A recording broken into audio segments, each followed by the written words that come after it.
بسم اللہ الرحمن الرحیم۔ السلام علیکم ناظرین، میں وہی صابری ہوں اور آپ دیکھ رہے ہیں میرا یوٹیوب چینل۔ میرے اس چینل پر آنے والے تمام احباب کو خوش آمدید۔ ناظرین، ہم تذکرہ انبیاء میں بات کرتے ہیں جناب صالح علیہ السلام کی، جو اللہ کے رسول اور نبی گزرے ہیں۔ ان کی قوم کی جو آزمائش کی گئی تھی وہ اونٹنی اور اس کے بچے کے سبب کی گئی تھی۔ یہ وہی لوگ تھے جن کے اجداد جناب ہود علیہ السلام کے دین پر قائم تھے۔ بات وہی ہے کہ پھر شیطان ان میں آ گھسا اور اس نے بت پرستی وہاں پر رائج کروا دی۔ اصل میں ان کی کھیتی باڑی جو پیشہ تھی، جب جناب صالح علیہ السلام نے انہیں اللہ کی دعوت دی، اللہ کی طرف بلایا کہ اللہ ایک ہے، تم شیطان کے پیچھے مت چلو، اس کے سوا کوئی عبادت کے لائق نہیں، تو وہ لوگ طرح طرح سے آپ کو تنگ کرتے، آپ کو اذیتیں دیتے اور آپ کا مزاح اڑاتے۔ بہت کم لوگ تھے جو جناب صالح علیہ السلام پر ایمان لائے تھے۔ پھر ایک دن ان میں سے ایک آدمی نے مزاح کرتے ہوئے جناب صالح علیہ السلام سے عرض کی کہ ٹھیک ہے صالح علیہ السلام، اگر آپ چاہتے ہیں کہ ہم آپ پر ایمان لیں تو ایسا کریں، یہ جو سامنے پہاڑی ہے اس میں سے آپ کی معجزہ دکھائیں کہ وہاں سے اونٹنی نکل آئے۔ اتنا کیا کہ وہ بندہ آپ کا مزاح اڑانے لگا۔ ابھی وہ بات ختم نہیں ہوئی تھی تو پھر دوسرا بندہ بولا، اچھا تو پھر ایسا کریے گا کہ وہ اونٹنی جو ہو وہ حاملہ ہو۔ تیسرا بولا، اور وہ اسی وقت بچہ جنے اور ساتھ میں بیش بہا دودھ بھی دے۔ انہوں نے اتنی بات کہی تھی کہ جناب جبرائیل علیہ السلام آپ کی بارگاہ میں حاضر ہوئے اور اللہ تعالیٰ کا پیغام پہنچایا کہ صالح علیہ السلام ان سے وعدہ لیجئے کہ آپ کی دعا پوری ہوگی، اور ان سے وعدہ لے لیجئے کہ یہ اپنی بات پر قائم رہیں کہ اللہ تعالیٰ نے وہ جو اونٹنی ہے 4000 سال پہلے سے اس پتھر میں رکھ چھوڑی تھی تاکہ آپ کا معجزہ سچ ثابت کر کے دکھائے۔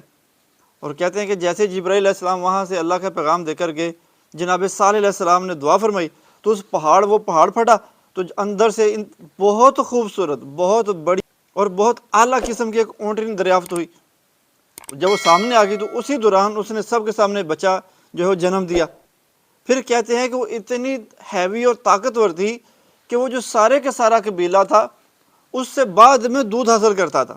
اس معجزے کو دیکھ کر کچھ لوگ ظاہر صاحب ایمان ہوئے، لیکن کئی لوگ ایسے تھے جو شیطان کے مکمل بہکاوے میں تھے۔ انہوں نے کہا جی ہم اس بات کو نہیں مانتے، یہ تو سراسر جادو ہے، اور وہ ایسی باتیں کرتے وہاں سے نکل گئے۔ اب ظاہر وہ اونٹنی اللہ کے حکم سے معمور تھی، تو جب وہ پانی پینے جاتی تو اتنا پانی پی جاتی کہ اس چشمے میں باقی پانی بچتا ہی نہ، پھر اگلے دن واپس پانی آتا۔ جب صالح علیہ السلام کی قوم نے دیکھا کہ یار اونٹنی تو اتنی بڑی ہے کہ اگر ہم اس سے دودھ حاصل کرتے تو ہم سارے کے سارے قبیلے جو والے ہیں انہیں اس کا دودھ کافی ہوگا، انہوں نے جناب صالح علیہ السلام سے درخواست کی تو اللہ کے حکم سے ان کو اجازت مل گئی، لیکن اجازت بڑی مشروط تھی۔ یہاں پر واپس ان کی آزمائش شر دی۔ آزمائش یہ تھی کہ جس دن اونٹنی پانی پیے گی اس کنویں سے جا کے، کوئی وہاں پر جا کر پانی نہیں پیے گا۔ اس کی وجہ یہ ہے کہ جب وہ اونٹنی پانی پینے جاتی تو بیان کیا جاتا ہے کہ وہاں پر جتنے بھی جانور پانی پی رہے ہوتے اس اونٹنی کو دیکھ کر تو وہاں سے فرار حاصل کر لیتے۔ شرط یہ رکھی گئی کہ اگر تم لوگوں کو اس اونٹنی کا دودھ چاہیے تو ایسا کرو کہ جس دن اونٹنی پانی پیے گی جا کر تالاب سے، دوسرا اس قبیلے کا کوئی بندہ جانور پانی پینے نہیں جائے گا، اور جس دن اونٹنی پانی پینے نہیں جائے گی اس دن یہ لوگ اونٹنی کا دودھ حاصل کر پائیں گے۔ اس بات کے اوپر یہ لوگ فائنل کر گئے، اس بات پر سارے ایگری کر گئے۔ تو بیان کیا جاتا ہے کہ اس اونٹنی سے اتنی وافر مقدار میں وہ لوگ دودھ حاصل کرتے تھے کہ اس قبیلے میں جو غربت یا افلاس کے ذرا آثار تھے وہ مکمل طور پر ختم ہو گئے۔ کئی سال ایسے گزر گئے، ان لوگوں کی جو دولت تھی اس میں دن بدن اضافہ ہوتا گیا۔ روٹین یہی تھی کہ ایک دن اونٹنی پانی پیتی اور دوسرے دن جا کر تو قبیلے والے پانی پیتے۔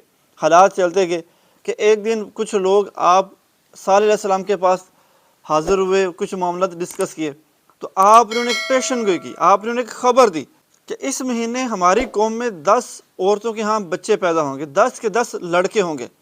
ان میں سے ایک لڑکا ایسا ہوگا جو ساری کی ساری اس قوم کو تباہ کرے گا، اس قوم کے لیے تباہی کا باعث بنے گا۔ جو پہلی 9 عورتوں کے گھر بچے پیدا ہوئے تو بیٹے ہی تھے، ان 9 کے 9 نے اپنے بیٹے مار دیے۔ جو 10ویں عورت تھی، جب اس کے گھر بیٹا پیدا ہوا تو بات یہ تھی کہ اس کا بیٹا کوئی نہیں تھا، اس کی بیٹیاں ہی تھیں، تو اس نے اسے بچا لیا۔ اب وہ کئی سال گزرتے گئے، جب وہ بچہ بڑا ہوا تو خوبصورت بھی تھا اور طاقتور بھی، اور کسی قسم کا اس قوم پر عذاب بھی نہیں آیا ابھی تک۔ تو باقی جو 9 عورتیں تھیں انہیں اس بات پر افسوس ہوا اور وہ شرمندگی کرنے لگی کہ انہوں نے اپنے بیٹے کیوں مار دیے ہیں، کہ نعوذ باللہ ثم نعوذ باللہ صالح علیہ السلام کے نے جو بات بتائی تھی وہ تو جھوٹ نکلی ہے۔ اکثر اس قبیلے کے لوگ تو پہلے ہی آپ پر ایمان نہیں رکھتے تھے، جب یہ واقعہ سامنے آیا تو لوگ اور متزلزل ہو گئے کہ یہ کیا بات ہوئی۔ اب وہ جو لڑکا بچ گیا تھا اس کا نام قدار تھا، اور اس کے کسی فاحشہ عورت کے ساتھ تعلقات بھی تھے۔ اس فاحشہ عورت کی بے شمار بکریاں گائیں بھینسیں تھیں۔ اب ظاہر ہے بکریوں کو تو روزانہ پانی کی ضرورت ہوتی ہے، تو حکم یہی تھا کہ ایک دن اونٹنی پانی پینے جائے گی اور دوسرے دن باقی قبیلے کے لوگ اور ان کے جانور وغیرہ پانی پینے جائیں گے۔ اب اس کی کیونکہ بکریوں کی تعداد، اونٹوں کی، گایوں کی تعداد بہت بڑی تھی، تو وہ پریشان ہوتی تھی کہ کیسے یہاں سے پانی حاصل کیا جائے۔ تو اس نے کدار کو اپنے ساتھ ملایا اور کہا کہ کیا ہی اچھا ہو کہ اس اونٹنی کو تم مار ہی ڈالو۔ کدار اس کی باتوں میں آیا۔ کدار نے پھر اس اونٹنی کے جو پاؤں تھے وہ کاٹ دیے۔ اب یہ وہ بات تھی جو کہ اللہ کے غضب کا باعث بنی مزید ان کے لیے۔ جب صالح علیہ السلام نے سارا ماجرا دیکھا کہ انہوں نے تو اونٹنی کو مار ڈالا ہے، اور جو اس اونٹنی کا بچہ تھا وہ پھر بھاگا اللہ کے حکم سے اپنی جان بچا کر، کہ وہ اسی پہاڑی میں واپس گھس گیا جا کے جہاں سے اس کی ماں نکلی تھی باہر۔ جب صالح علیہ السلام نے اس ماجرے کو دیکھا، شدید رنجیدہ ہوئے، تو پھر آپ نے انہیں اللہ کے حکم سے خبر دی کہ 3 دن ہے تمہارے پاس، اب جو جی میں آئے کرو 3 دن میں، 3 دن کے بعد تمہارے اوپر جو ہے اللہ کا عذاب آنے والا ہے۔ ان لوگوں نے پوچھا اچھا اگر ہم پر عذاب آنے والا ہے، آپ اتنے سالوں سے کہہ رہے ہیں کہ اللہ کا عذاب آنے والا ہے، اگرچہ کہ نہیں آیا، اب آپ کہہ رہے ہیں کہ 3 دن کے بعد ہم پر عذاب آئے گا، تو چلیں کہ ہمیں اس کی علامت ہی بتا دیں۔ تو صالح علیہ السلام نے کہا کہ پہلے دن تمہارے رنگ سرخ ہوں گے، دوسرے دن پیلے، اور آخری دن سیاہ۔ وہ لوگ وہاں سے مزاح اڑاتے پھر آپ کا نکل گئے۔ پھر جیسے ہی اس قوم کے اوپر اس 3 دن کے بعد آثار نازل ہوئے، ان کے رنگ سرخ ہونا شروع ہوئے، تو انہیں احساس ہو گیا کہ وہ لوگ اب عذاب کی چپیٹ میں آ چکے ہیں۔